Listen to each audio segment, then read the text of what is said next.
Prayer to Our Lady of Perpetual Help. O Mother of Perpetual Help, grant that I may always call on your most powerful name, which is the protection of the living and the salvation of the dying. O purest Mary, O sweetest Mary, let your name always be on my lips. Do not delay, O Blessed Lady, to help me whenever I call on you. For in all my needs, in all my temptations, I will never stop calling on you, always repeating your holy name. Mary, Mary.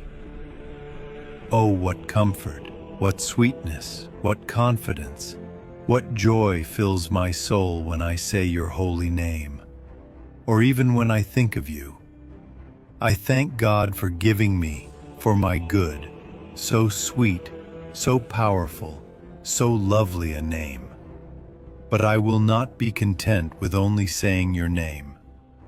Let my love for you always move me to greet you as Mother of Perpetual Help.